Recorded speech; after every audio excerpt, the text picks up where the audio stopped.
यासोबत सगळ्यात महत्त्वाचा जो अलर्ट आहे तो उद्याचा अलर्ट नाशिकला आहे। एक अतिशय मोठा लो प्रेशर बेल्ट हा नाशिकमध्ये त्या ठिकाणी तयार होतोय। मेजर डिप्रेशन ज्याला म्हणतात ते तयार होत आहे।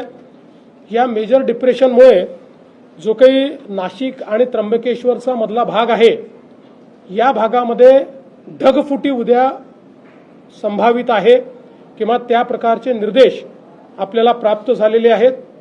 ही ढगफुटी देखील मेजर ढगफुटी असू शकते। जवळपास 300 mm पाऊस या ढगफुटीमुळे या सगळ्या भागामध्ये होऊ शकतो। नाशिकच्या बऱ्याच मोठ्या भागामध्ये तो होऊ शकतो। त्या दृष्टीने जिल्हा प्रशासनाने मोठ्या प्रमाणात तयारी केलेली आहे।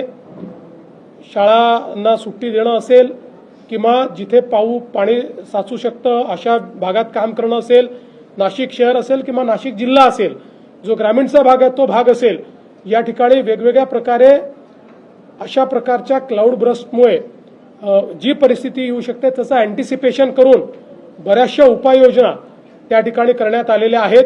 पण याच्यावर अतिशय करडी नजर ही आपल्याला ठेवावी लागेल, कारण हा एक मेजर इन्सिडन्स जो आहे तो या ठिकाणी आपल्याला संभावित आहे। मुळामध्ये 8 तारखेपर्यंत सातत्याने आपल्याला हे सगळे अलर्ट्स आहेत।